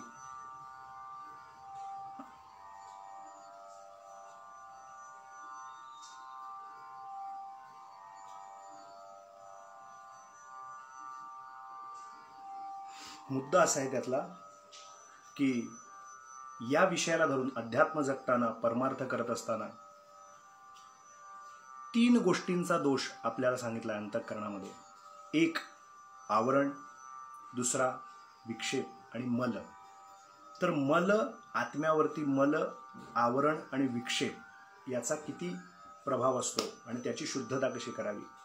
आणि त्यात त्यांनी खूप छान खरं तर लिहिलं. आता मला ते मिळत नाही आहे, हे मला आता कळत नाही आहे ठीक आहे काय आहे ते, पण त्यांचा प्रश्न जसा तसा वाचून दाखवता आला असं तर आनंद झाला असता. त्यांनी त्यात असं लिहिलं आहे की बुवा, याविषयी जर फेसबुकवरती आपण जाहीरपणे सांगितलं तर माझ्या या शंकेने अनेकांना पण म्हणजे त्यातनं उत्तर मिळेल आणि माझ्या मनातल्या शंका दूर होतील, आणखीन अनेकांच्या पण व्हायला मदत होईल. तर त्यातला पहिला प्रश्न असा आहे की आवरण म्हणजे काय, मल म्हणजे काय आणि विक्षेप म्हणजे काय. थोडक्यात त्याविषयी बघू. खरं तर 1 तास होत आलेला आहे, ऑलमोस्ट झालेला आहे. आणखीन थोडक्यात सांगतो आपल्याला. याच्यावर परत निराळं खरं तर बोलता येईल, परंतु खूप समजून घेण्यासारखा विषय. कागद पेन आपल्याकडे असेल तर आपण अगदी नक्की समजून घ्या, किंवा काही लिहून येता आलं, काही वाटलं लिहून ठेवावं तर नक्की करा. आपण उपासना करत असताना भक्ती, ज्ञान आणि वैराग्य आपल्याला 3 गोष्टी सांगितल्या जातात. तसंच परमार्थाचे सर्वात महत्त्वाचे 3 घटक आहेत. 3 पद्धतीने आपण जास्तीत जास्त मार्गक्रमण करतो. त्यातला पहिला एक भाग असतो तो म्हणजे भक्तियोग, एक ज्ञानयोग आणि एक कर्मयोग. या 3ही योगातनं आपल्याला काय साधायचं असतं तर परमात्म प्राप्ती. परमात्म प्राप्ती हे आपलं त्यातलं मुख्य लक्ष. शास्त्र असं सांगतं, सत्यम ज्ञानमनंतम ब्रह्म. परब्रह्म कसं आहे तर ते सत्य आहे, ते ज्ञानस्वरूप आहे आणि ते अनंत आहे, त्याचा अंत नाही. सत्य ज्ञानमनंतम ब्रह्म. ब्रह्म कसं आहे, सत्य स्वरूप आहे, ज्ञान स्वरूप आहे आणि अनंत आहे, अगणित आहे, अमित आहे, अनंत स्वरूपात आहे. बरं, आता अंतःकरण उपासना करत असताना आपला विषय जो चाललाय की मी कोण. हां, त्यांनी आत्ता मला बहुतेक मेसेज केलाय, thank you very much. Shri Gurudev Datta. आपल्या दत्त उपासक पुण्यश्लोक वडिलांबद्दल बातमी जाणून अत्यंत वाईट वाटले. 31 पासून आत्म्याचे स्वरूप या विषयातील माहिती अत्यंत मननीय आहे. गेल्या वर्षी खालीलप्रमाणे जिज्ञासा विचारली. आपल्याला योग्य वाटले तर फेसबुक लाईव्ह दरम्यान माहिती सांगितली तर कृतज्ञ होईल. आत्मज्ञान, आत्मशुद्धी या विषयाशी बऱ्याच गोष्टी निगडीत आहेत. त्यात विक्षेप, मल, आवरण याची स्पष्टता जाणण्यास उत्सुक आहे. सविस्तर मार्गदर्शन करण्यास विनंती. अतुल करपे, बडोदा. असं त्यांनी मला मेसेज करून पाठवलं होतं. तर म्हणजे किती ऑनलाईन सगळे श्रोते सुद्धा ऑनलाईन नेटवर्कमध्ये तयार असल्यामुळे त्यांनी लगेच मला सापडला नाही तर त्यांनी पाठवला. धन्यवाद अतुल. तो मेसेजही खूप छान होता म्हणून मला तो वाचून दाखवायचा होता. तर त्याच्यात त्यांनी लिहिलं की आवरण, मल, विक्षेप काय आहे. तर मी सांगत होतो की आत्मज्ञानासाठी भक्तियोग, ज्ञानयोग, कर्मयोग आपण करतो. पण आत्म्याचा विचार करत असताना, मी कोण हा विचार करत असताना 2 गोष्टी फार महत्त्वाच्या त्यातल्या. त्यामध्ये अंतःकरण जे आहे, मुळी नाभिस्थानी वृत्ती उठावे तयासे अंतःकरणायसे म्हणावे, तेची वृत्ती जब हृदयी अभिभवे तब मन म्हणती तयासे, असं म्हणतात एकनाथ महाराज. तर अंतःकरण म्हणजे आपण पटकन छातीवर हात ठेवतो ते अंतःकरण नव्हे. ते अंतःकरण नव्हे. आपण छातीवर हात ठेवतो ती छाती झाली. इथे डावीकडे हात ठेवला की ते हृदय झालं. त्याच्या आत हृदय असतं असं म्हणतात. ते हृदय. अंतःकरण म्हणजे ती एक प्रेरणा आहे जिथून सगळ्या वृत्ती उन्मिलित होतात. ते अंतःकरण. मग अंतःकरणापासून सांगतो याचा अर्थ अगदी पोट तिडकीने सांगतो. असं म्हणतो म्हणजे तिथे मुळी नाभिस्थानी वृत्ती उठावे तयासी अंतःकरणायचे म्हणावे, असं एकनाथ महाराज म्हणतात. तिथेच तर भगवान मंगलमूर्ती राहतात. त्वं मूलाधार स्थितोसी नित्यम. मुख्य मुद्दा असा की त्या अंतःकरणाची शुद्धी झाल्याशिवाय परमात्म स्वरूप, आत्मस्वरूप आपल्याला कळत नाही. बरोबर. आता ते का कळत नाही याचं कारण 3 दोष आपण युक्त असतो. 3 दोषांनी युक्त असतो. त्यातलं पहिलं जे आहे ते मल हा एक दोष आपल्याकडे आहे. ते मलिन झालंय अंतःकरण. अनेक जन्माच्या संस्कार कर्मानं मलिनता आली आहे. त्याला मालिन्य त्याला प्राप्त झालंय. मळलंय ते. आपण म्हणतो ना, अरे हे बेडशीट मळलंय, आता ही सतरंजी मळली, ही चादर मळली. मैली चादर. ही मैली चादर म्हणजे ही चादर, ही वस्त्र, हे कपडे, तो पडदा, तो आरसा मळला, मलिन झाला. तसं आमच्याकडे मलिनता हा दोष आहे.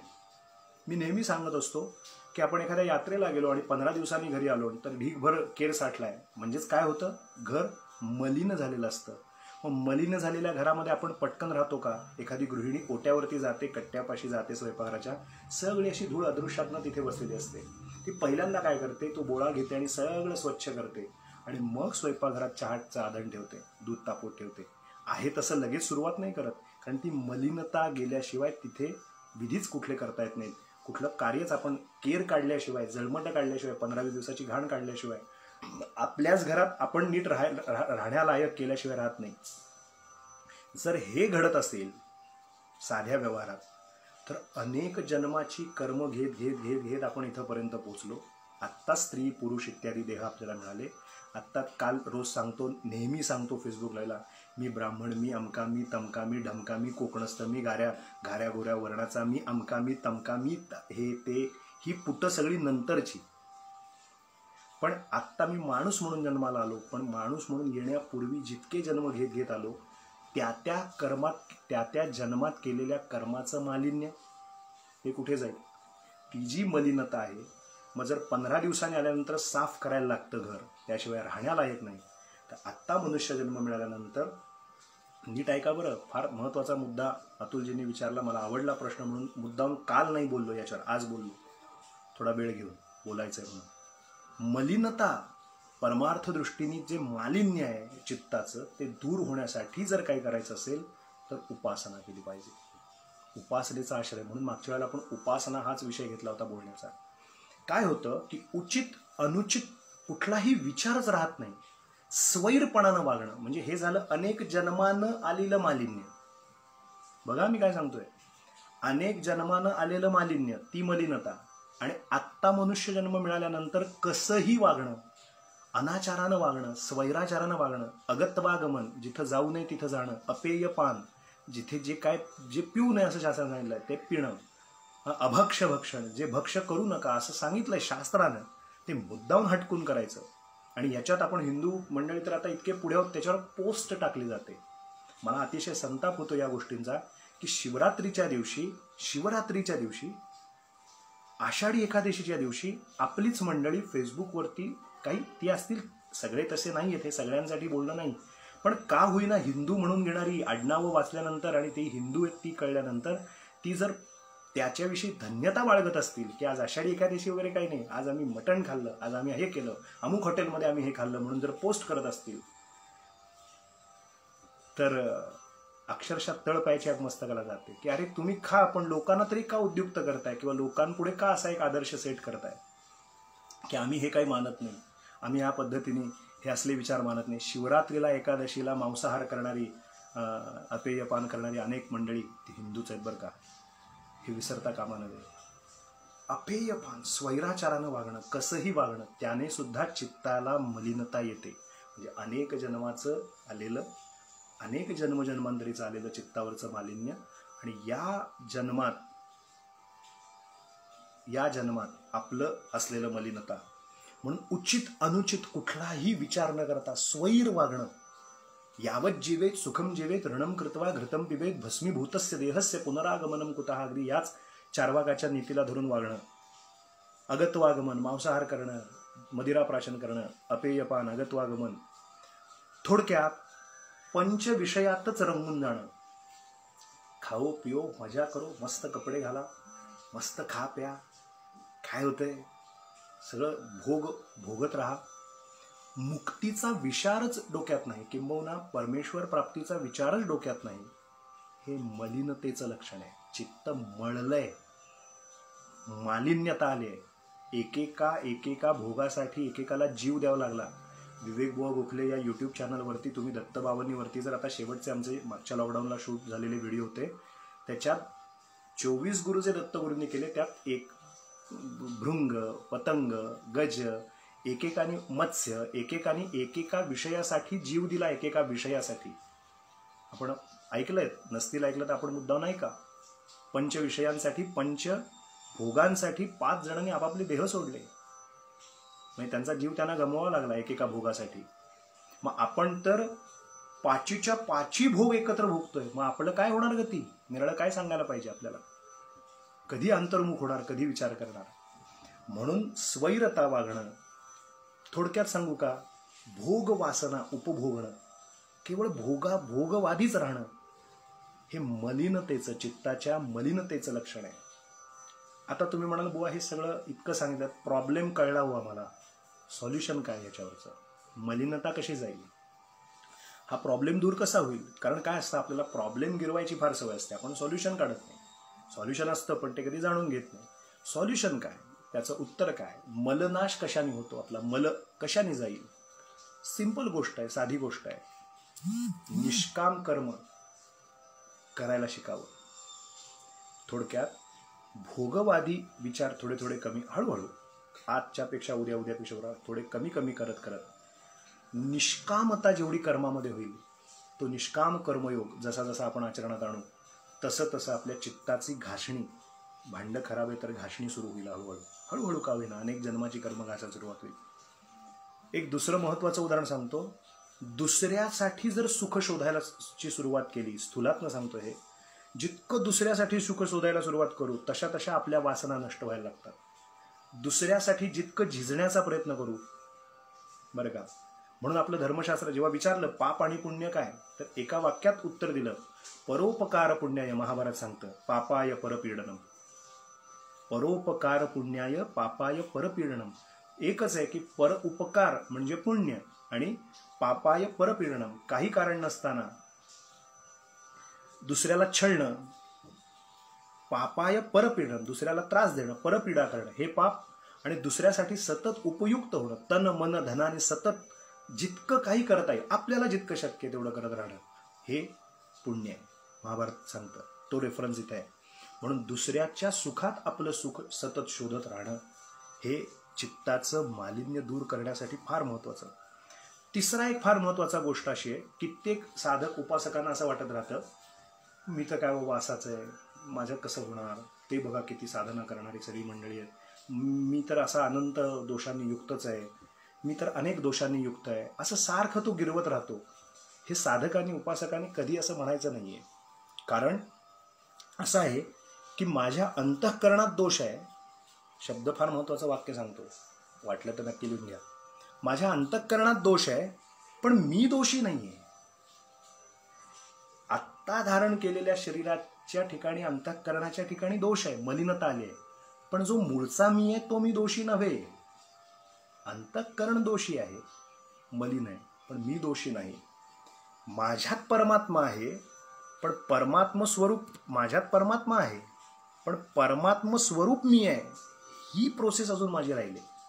माझ्यात परमात्मा आहे म्हणून तर मी जगतोय, वागतोय, बोलतोय, उठतोय, बसतोय, खातोय, पितोय, पण मी परमात्म स्वरूप आहे. ही स्टेप, ही पायरी अजून मी गाठलेली नाही. गीतेच्या 16व्या अध्यायात पहिले 3 श्लोक जे आलेले आहेत, ते 3 श्लोक दैवी गुणसंपत्ती सांगतात. मागे त्याच्यावर मी बोललेलो आहे.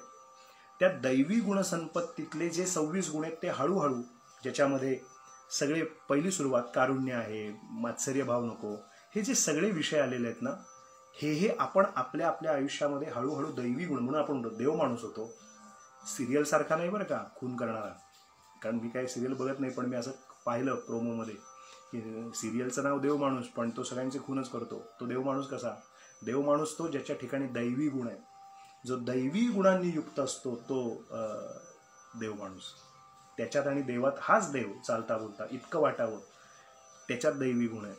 ते दैवी गुण जसे जसे येतात, माझे सद्गुरू फार छान सांगतात की आपल्या कर्मगतीने इथे जर समजा सगळा आपल्या आनंद जन्माचा राडारोडा पडलाय, जसं जसं नामस्मरण घेत जाऊ, जशी जशी उपासना करू, तसं इथून एक एक बाण केला ठोक, त्याला मारायला सुरुवात केली, इथला भाग डिमॉलिश करायला सुरुवात झाली. आता हे पूर्णतः डिस्ट्रॉय करायचा प्रयत्न केला, पूर्णतः आता त्याचं नष्ट करण्याचा प्रयत्न केला जातो.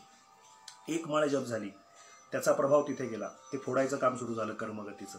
म्हणजेच याचा अर्थ घासणीचं काम सुरू झालं. 1 माळ झाली, 2 माळ झाली, 10 माळा झाल्या की चित्ताच्या मलिनतेला, मागच्या जन्माच्या आणि या जन्माच्या सफाईचं काम सुरू झालं. आता हे इतकं अवघड सगळं सांगितलं ना मी तुम्हाला, हेच तुकाराम गाथा वाचा, सोपं सांगतात. नाम संकीर्तन साधन पै सोपे, जळतील पापे जन्मांतरीची, न लगती सायास जावे वनांतरा, सुखे येतो घरा नारायण. वाचा ना संत साहित्य, इतकं सोपं आहे. आता हे किती सुटसुटीत सोपं सांगितलं. मी ज्याच्यासाठी 20 वाक्य खर्च केली, तुकोबाराय 2 वाक्यात सांगतात. नाम संकीर्तन साधन पै सोपे, जळतील पापे जन्मांतरीची, न लगती सायास जावे वनांतरा, सुखे येतो घरा नारायण. राम कृष्ण हरी विठ्ठल केशवा, मंत्र हा जपावा सर्व काळ. किती सुंदर आहे, किती सुंदर आहे. हे दैवी गुण अंगीकार करावे. मी पापी आहे, मी खूप कपटी आहे, मी खूप द्वेष करतोय, मी मात्सर्य भाव ठेवून आहे, ही माझ्या दोषांची जाणीव मला व्हावी आणि संपूर्ण शरणागत भाव ठेवून मी माझ्या परमात्म्याला म्हणावं की देवा, माझ्यातले दोष तूच दूर करतोस का रे. आपण एक गुरुवंदना म्हणून म्हणतो बघा, त्याच्यात एक वाक्य आहे, पापी हूँ या कपटी जैसा भी तुम्हारा हूँ, घर बार छोड़ कर मैं जीवन में अकेला हूँ, दुख का मारा हूँ मैं, मेरे दुख को मिटा देना, मेरे दोष मिटा देना, गुरुदेव दया करके मुझे शरण लगा देना, मैं शरण पड़ा तेरी चरणों में जगा देना. माझ्या ठिकाणी दोष आहेत, मालिन्य आहे, मलिनता आहे, पण हे दोष मी नाही काढू शकत. मी फक्त सरेंडर, शरणागत भाव ठेवून साधना करतो, प्रयत्न करतो, मार्गक्रमणा करतो, पण माझ्या ठिकाणचे दोष तू नष्ट कर. प्रमाण आणखीन एक सांगतो स्वामींचं. स्वामी म्हणाले, सखा माझा नारायण करी चिंता निवारण, मज सावरिता हरी आली विघ्ने दूर करी. पुढचं वाक्य फार महत्वाचं आहे. दोष जाळुनी समस्त. आणि मग माझ्या आत्ताच्या या मलिनतेचं उत्तर स्वामी स्वरूपानंद देतात, रत्नागिरीचे पावसचे. दोष जाळुनी समस्त, शुद्ध करी माझे चित्त, तोची लक्षी माझे हित, स्वामी म्हणे मी निश्चिंत. का? सखा माझा नारायण करी चिंता निवारण. त्याला शरणागत भाव ठेवू नये. तो जसं ठेवील तसं राहील. प्रॉब्लेम सांगितलं आपल्याला, सॉल्युशन पण सांगितलं. मल हा दोष काय आहे ते सांगितलं. मल कसा घालवावा त्याचं सॉल्युशन आपल्याला सांगितलं, यथामत यथाशक्ती. आता विद्या अविद्या, देह म्हणजेच मी आहे, पुत्र इत्यादी मी आहे, सुखदुःखादी संबंध हे मला लागू पडतात, या विषयीचं आपल्याला खूप मोठं अज्ञान आहे. ते कसं आहे ते मी उद्याच्या प्रवचनात आपल्याला सांगतो. फक्त मल याविषयी मी आज आपल्याला सांगितलं. विक्षेप म्हणजे काय, तर विक्षेप म्हणजे एवढंच उदाहरण लक्षात घेऊया. सोपं उदाहरण आहे. वेदांतशास्त्र सांगतं की जसं मी मगाशी पडदा, उशी अशी उदाहरणं सांगितली. आपण एखाद्या आरशापुढे गेलो. आता आरसा बरेच दिवस साफ नसेल आणि पाणी बिणी पडून असं ते ब्लर होतं बघा, तसा घाण झाला. तर जो आरसा घाण झाला त्याला म्हणूया मलदोष. आणि आपण आपलं रूप पाहताना, आपण आपला चेहरा पाहताना जर तो आरसा धरून असा हलवला, आधी एकतर तो मलिन आहे, नीट ऐका, आधी एकतर तो मलिन आहे, त्यात तो असा असा असा हलवला तर काय होतं, आपल्याला नीट आपलं रूप दिसेल का, आपल्याला कुठं काही लागलंय ते कळेल का, आपल्याला आपलं स्वरूप कळेल का, जसं ते आपल्याला कळणार नाही. का, कारण विक्षेप झाला तिथे, विक्षेप झाला. विक्षेप याचा अर्थच असा की ते एकसारखं राहिलं नाही, एकसारखं राहिलं नाही. आरसा स्थिर असला तर आपल्याला दिसतं, तसं चित्त स्थिर असेल तर आपल्याला स्वस्वरूपाचं ज्ञान होतं. चित्तामध्ये जर विक्षेप नावाचा जर दोष झाला तर आपल्याला आत्मस्वरूपाचं ज्ञान होत नाही. या संदर्भाने ब्रॉडकास्ट लिस्टवरती अनेकांनी प्रश्न टाकला होता, त्याच्यापैकीच उत्तर इथे आहे, त्याच कॉमन देतो. विक्षेपासाठी जपाला बसलं, उपासनेला बसलं, ध्यानाला बसलं, पारायण करायला बसलं, अनुष्ठानाला बसलं, परमेश्वराच्या भक्तीला बसलं, ईश्वर उपासनेला बसलं की जगातले कधीही न येणारे वाईटात वाईट विचार, अगदी नीचात नीच विचार, वाह्यात विचार हे त्या क्षणाला मनात येतात, म्हणजेच चित्तात येतात. चित्त प्रक्षुब्ध होतं. मनाचे जे वेगवेगळे तरंग उठतात, त्या मनाच्या तरंगामध्ये माणूस भरकटत जातो आणि त्याला असं वाटतं, त्याला खूप गिल्टी फील होतं, त्याला खूप पापी होतं. असं वाटतं की अरे मी श्रीराम जयराम जयराम म्हणतोय, मी दिगंबरा दिगंबरा म्हणतोय, एकीकडे मी जप करतोय आणि माझ्या मनात एवढे घाणेरडे विचार यावेत, इतके नीचतेचे विचार यावेत, एवढे वाह्यात विचार यावेत, मी किती वाईट आहे नाही असं त्याला वाटायला लागतं. हे जे येतात ना, हे ढवळणूक चालू असते. हा विक्षेप आहे मंडळी, हा विक्षेप येतो.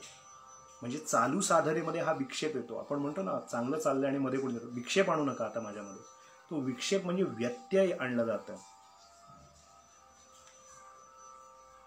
Can we call it as lack of focus. अगदी बरोबर. आपलं लक्ष हटतं या सगळ्यातनं. विक्षेप, आपलं चित्तच राहत नाही त्या ठिकाणी. म्हणूनच म्हणलं की साधना करीत असताना, उपासना करताना याच्यावरती बाबा बेलसरांनी फार छान उत्तर दिलं होतं. एके ठिकाणी त्यांना हा प्रश्न विचारला, तेव्हा मी कोण निराळ सांगणार. बाबा असं म्हणाले तर एके ठिकाणी की एखाद्या लेकुरवाळी बाईला, सवाष्ण स्त्रीला हळदी कुंकवासाठी जर बोलावलं तर ती जेव्हा संध्याकाळी जाते, तिला माहिती आहे हे 6 महिन्याचं 10 महिन्याचं पोर आपल्याशिवाय राहू शकत नाही, तिला 2-3 ठिकाणी हळदी कुंकू घ्यायला जायचं, तर ती जशी त्या लेकरा बाळाला घेऊनच बरोबर जाते, 1-2 वर्षाची मुलगी बरोबर आणि एक 5-7 महिन्याचं बाळ कडेवरती, आणि दुसरी एक मुलगी आहे तिला पोटाला धरून ती घेऊन जाते सगळीकडे. एका इमारतीत 16 बिराड असतील तर 4 ठिकाणी हळदी कुंकवाला असेल तर ती बाई जाते, बोलवले हळदी कुंकवाला बाईला, त्या स्त्रीला. पण जशी तिची पोरं जातात तसं आपल्याच अनेक जन्माचे संस्कार आहेत. ते आपण साधनेला बसल्यानंतर उभे राहणार आणि आपल्यावरतीच ते आपल्याकडे येणार साधनेच्या ठिकाणी सुद्धा, उपासनेच्या वेळेला. त्याचं वाईट वाटून घ्यायचं कारण नाही. ती लेकुरवाळी स्त्रीच्या बरोबर जशी तिची लेकरं बाळं जशी येतात हळदी कुंकवाला, तसं आपल्या साधनेच्या वेळेला, आपल्या उपासनेला जरी ते विचार आले ते येऊ द्या. मग अशी सांगितलं तसं साक्षी भावनेने फक्त पाहायचं, सोडून द्यायचं. आले ना सोडून द्यायचं. ते काय आहे ते उपास्य देवता बघून घेईल. आले, विक्षेप म्हणतात त्या गोष्टीला. त्यामुळे साधन मार्गामध्ये ही एक गोष्ट फार महत्त्वाची. मग हा जो आरसा आहे तो जर हलता ठेवला तर जसं आपल्याला आपलं स्वरूप कळत नाही तसं आहे ते. पण तो स्थिर झाला पाहिजे, म्हणजे चित्त स्थिर झालं पाहिजे. आधी मलिनता गेली पाहिजे. मलिनता ही उपासनेनं होईल, निष्काम कर्म करून होईल. अपने को अकर्ता समझ के कर्म करने से, कर्म करने से भी कर्म में अकर्मता आती है. आपण कर्म करूनही दत्त महात्म्यातल्या 8वी किंवा 9वी ओवी वाचा, पहिल्या अध्यायातली 7वी किंवा 8वी ओवी, मला आता नेमकं माहीत नाही, पण 7, 8, 9वी यातली कुठली तरी ओवी असेल की करुणी अकर्मता येत असे, असं टेंबे स्वामी म्हणतात की कर्म करूनही अकर्मता येते, तो निष्काम कर्मयोग, दुसऱ्यासाठी झटणं, परोपकार करत राहणं, यातून चित्ताचं मालिन्य दूर होतं आणि एकीकडे उपासना. विक्षेप कसा जावा, तर तो वेगवेगळ्या गोष्टींनी दूर होतो. सतत सेवाभाव ठेवावा, सत्कर्म करत राहावं, दान देत राहावं, पुण्यकर्म करत राहावं, दुसऱ्यासाठी उपयोगी पडावं, त्यांनी मलदोष होतो, मलदोष दूर होतो. आणि सतत भक्ती, उपासना, जप, ध्यान इत्यादी जी ठरवलेली कर्म आहेत ती कर्म निष्ठेनं, कितीही वेडेवाकडे विचारले तरी मी सोडणार नाही, हे निष्ठेने करत राहिल्याने चित्तातला विक्षेप जो आहे तो नष्ट होतो. आता राहिला विषय अज्ञान, आवरण. आवरण हा जो विषय आहे तो असा आहे की जे मी मूळचा आहे त्याचा विचारच करत नाही, जे मी मूळचा आहे तिकडे लक्ष नाही, आणि जे मी नाही ते आहे असं समजून जगतो. आता हे कोड्यातलं बोलणं आहे. हे नेमकं काय आहे हे उद्याच्या दिवशी बघूया, कारण तो खूप मोठा विषय आहे. आज आपल्याला मल आणि विक्षेप याविषयी सांगितलं. आता आवरण म्हणजे एवढीच फक्त व्याख्या सांगितली की जे मी मूळचा आहे ते मी आहे म्हणून पाहत नाही, म्हणजेच आत्मस्वरूप, आणि जे मी नाही ते मी आहे असं समजून जगतो, आणि त्यामुळे आपल्याला फार मोठी पंचायत होते. देह स्त्री पुत्र मित्र अनुचर हयवृषा स्तोष हेतुर्ममेत्थम, आचार्य म्हणाले. ते म्हणतात सर्वे स्नायुर्नयंती प्रथितमल ममी मांस मीमांसयेह एते जीवंती येन व्यवहरती पटवो येन सौभाग भाजः. आणि पुढे असं म्हणतात तम प्राणाधीशमंतर्गतममृतममुम नैव मीमांसयंती. आचार्यांचं वाक्य आहे. ते नेमकं काय उद्याच्या दिवशी आपण पाहूया. आज एवढंच पाहूया की मल घासायला सुरुवात तर करूया. अनेक जन्माचे मरण्याचा शेवटचा श्वास येईपर्यंत सद्गुरु कृपेने घासण्याचं तरी काम करत राहूया. अनंत जन्माचे संस्कार. अहो सगळं स्वच्छ केल्याशिवाय जर आपण राहत नाही तर सगळं स्वच्छ केल्याशिवाय दत्त महाराज हृदयात येऊन कसे राहतील, सगळं स्वच्छ झाल्याशिवाय रामराया इथे येऊन कसं राहील, सगळं स्वच्छ झाल्याशिवाय गजानन महाराज इथे येऊन कसे राहतील. म्हणून घासण्याचं काम, मल दूर होण्याचं काम करूया. विक्षेप हा एक परमार्थातला दोष आहे. यती महाराज म्हणाले कशाय तैसे लय विक्षेप हि रसा स्वादवा ना बाधो बुद्धिमांद्यवा कुतर्क किंवा दुराग्रहादी नचराहो, इत्यादी इत्यादी अनेक गोष्टी आहेत. आज मल विक्षेपाविषयी बोललो, उद्या आवरण आचार्यांचा आधार घेऊन बोलूया. आणि मी नेमका कोण, ही जी सिरीज किंवा ही जी शृंखला आहे ती अशीच पुढे कंटिन्यू करूया. माझ्या चित्तामध्ये कोहम हा प्रश्न पडावा. मी कोण, आणि त्याचं अंततोगत्वा उत्तर सगळ्यांना माहिती आहे. 6 अहम 6, मी तो आहे, तो मी आहे, हे कळावं. ते दत्तकृपेने आपल्याला सगळ्यांना उमजावं, कळावं, पटावं, रुजावं अशी कामना अत्रिपुत्र दत्तात्रयांच्या दिव्य चरणारविंदी करतो. आपल्या सगळ्यांना आपल्या धर्माविषयीची आस्था अतिशय दृढतेने व्हावी. सनातन वैदिक हिंदू धर्म हा किती श्रेष्ठ आहे हे आपण सर्वत्रांना टाहू फोडून सतत सांगत राहावं. आपण निष्ठेनं कर्म करत राहावं. तुम्हाला एक छोटीशी गोष्ट सांगतो. मी इथे जसं आलो स्मशानभूमीतनं बाबांचं कर्म करून, तसं हे जिथे राहतोय ते गोखलेच आहे, पण आडनाव बंधू, त्यांना सुतक थोडीच आहे. घरात शाळीग्राम, पूजा खूप छान पद्धतीने अग्निहोत्र इत्यादी व्यवहार. मी चटकन माझ्या मनात विचार आला की आपण इथे वावरणं बरोबर नाही. सुतक मला आहे तर इथे लागालागी करणं योग्य नाही. गुरुजींची आज्ञा घेतली, त्यांना सांगितलं, तर त्यातला विषय इतकाच. बंदोलेकर महाराजांचं वाक्य केवळ वाचायचे नाही, ते कॅलेंडर 9 तारखेचं 10 तारखेला केलं असं नाही. तिथे लिहिलेलं असतं की अडाण्याने श्रद्धेने आणि जाणत्याने समजून शास्त्र पालन करावं. मग जर मला 7 दिवस वैद्यकीयदृष्ट्या रूम क्वारंटाईन होतं, ते जर मी पाळलं तर आता हे एक प्रकारचं रूम क्वारंटाईन आहे. त्यातनं विश्रांतीही मिळते. बाहेर न गेल्यामुळे, लागालागी न केल्यामुळे माझं पण शास्त्र पण पाळल्यासारखं झालं, माझं सुतक पण मी पाळल्यासारखं झालं. माझ्यामुळे ज्या घरी राहतोय त्यांनाही तिथे दोष निर्माण केला गेला नाही माझ्याकडनं, याचंही भान ठेवलं गेलं. म्हणजे आपण आपल्या शास्त्राविषयी खरंच पाळायचं ठरवलं तर या गोष्टी सहजपणे पाळू शकतो आणि यथार्थपणे आपण ते जीवन जगू शकतो. दत्त महाराज आपल्या सगळ्यांना उत्तमात उत्तम असं बळ देवोत आणि आपल्या सगळ्यांकडनं उत्तम अशी सेवा उपासना आराधना करून घेवो. मल दूर होवो, विक्षेप दूर होवो आणि जे आवरण देहात्मबुद्धी देहात्म भावनेचं आहे ते दूर होवो अशी प्रार्थना करतो. उद्या वडिलांचा आमच्या 10वा दिवस आहे. तिथून पुढचा मुक्तीचा पुढचा दिवस दशांत विधीतला, दशक्रिया विधीतला, तोही दत्तकृपेने निर्विघ्नपणे पार पडेल. आपण सगळेजण कामना करालच शुद्ध भावनेनं, ही मला कल्पना आहे, खात्री आहे. आपण सगळ्यांनी उत्तमात उत्तम सद्गती त्यांना प्राप्त होण्यासाठी आपापल्या इष्टदेवतेकडे प्रार्थना करा. मीही करतो, आपणही करा. आणि आपल्या सगळ्यांची आता इथे रजा घेतो. अवधूत चिंतन श्री गुरुदेव दत्त दत्त दत्त. अनेकांचे अनेक प्रश्न असल्यामुळे त्याची उत्तरं दिली गेली. आज खूप वेळच झाला आहे, 1.5 तास पुढं गेला. अर्धा पाऊण तास करायचं ठरलं होतं, पण आणखीन पुढं गेली गाडी. परंतु आपण उद्या उर्वरित भाग बघूया. अवधूत चिंतन श्री गुरुदेव दत्त दत्त दत्त. धन्यवाद.